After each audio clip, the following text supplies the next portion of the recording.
Ahora de viva voz, la doctora Ana María Salazar, analista internacional muy prestigiosa y experta también muy reconocida en temas de seguridad nacional. Ana María, me da mucho gusto y estoy muy agradecido de que puedas estar con nosotros esta mañana. Buen día.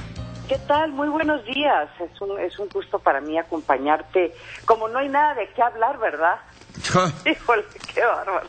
Óyeme, Ana María, ¿te sorprendió a ti lo que ocurrió ayer o era algo que estaba en el radar de lo que podría acontecer dada la similitud con atentados de este tipo en otros lugares, en otras capitales importantes del mundo? Ana María, ¿cómo lees lo de ayer, este atentado? Mira, yo creo que se puede ver de diferentes ópticas. Sí es muy interesante tu pregunta porque sí, el hecho de que no había sucedido antes un atentado con estas características en donde se usa un automóvil y en verdad pues iba desarmado el terrorista, sí llevaba un cuchillo, pero en verdad el arma que usó para matar a tanta gente fue un camión. Sí sorprende que no había sucedido antes, entonces ya por el hecho de que esto es una forma de asesinar gente que ya había sucedido en otras partes del mundo. Aquí la interrogante, y estaba escuchando a mi querido amigo Ariel, es cómo contener este tipo de atentados en el futuro, y literalmente es imposible. Se habla mucho de que hay que tener buenos organismos de inteligencia, hay que tener la capacidad de poder tener un acercamiento con las comunidades de donde vienen este tipo de personajes, en donde sean las mismas comunidades que estén dando información. Pero Ricardo, este era un hombre casado, tenía hijos, también el perfil de él era un perfil que no necesariamente en un vistazo podría decirse que es el perfil de un terrorista, ¿no? Entonces claro, sí es muy difícil.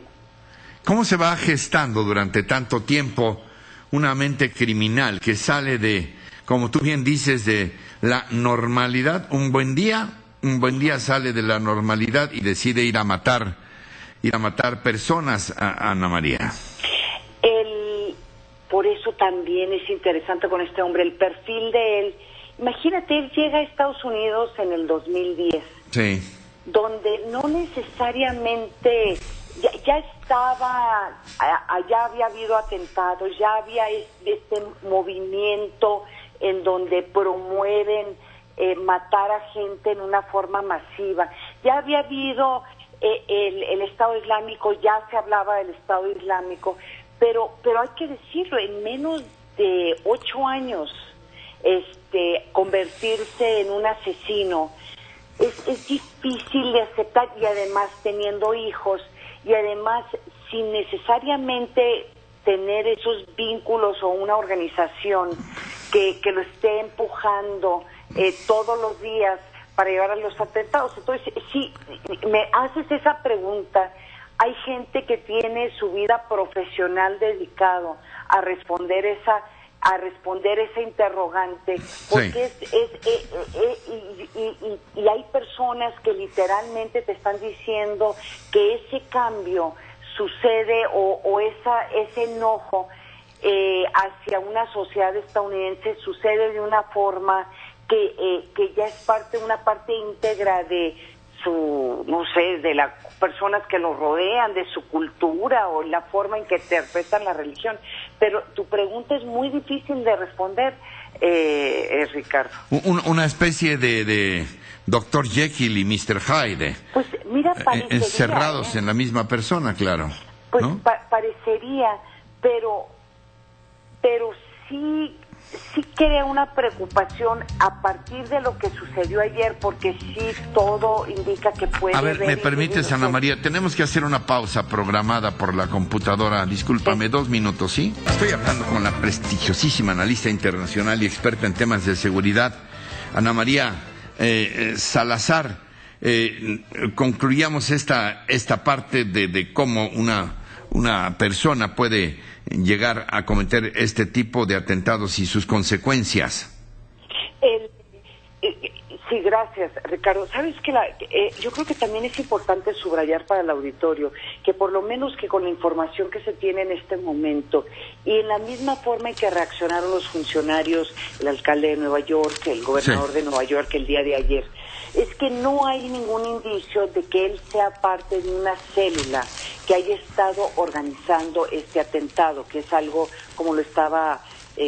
como estaban comentando ustedes antes, es algo que él se incita solo, ya sea mediante redes sociales o lecturas o conversaciones, y decide llevar a cabo este atentado terrorista, que también, que hay que decirlo, la fecha que él escoge sí tiene una razón de ser. Es un día Halloween en donde están las calles llenas de personas, particularmente niños, y hay un gran desfile en Nueva York, que es el desfile de Halloween, en donde todas las personas andan pues vestidas de Halloween, o sea, entonces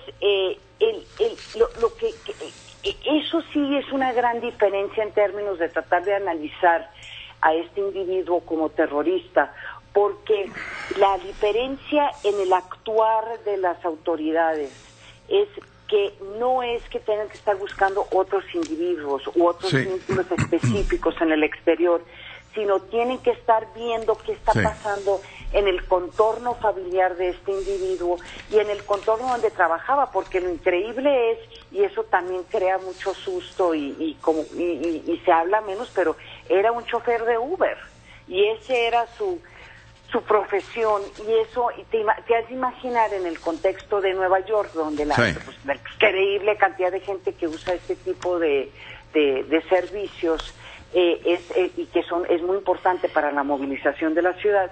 Pues ahora que haya surgido un individuo que esté que se clasifique como terrorista, o decir que usa el terrorismo como una forma de promover el pánico, ¿no? Ana María, como siempre, muy aleccionador escucharte. Te agradezco muchísimo. Te aprecio que hayas podido participar con nosotros esta mañana. Te envío un saludo, un abrazo muy cariñoso. Gracias.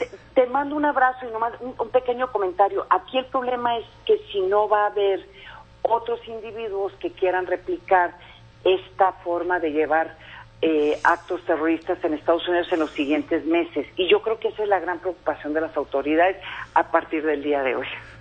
Terribles copycats o algo por el estilo. Copycats, exactamente. Ana María, gracias de nuevo. Hasta pronto. Gracias.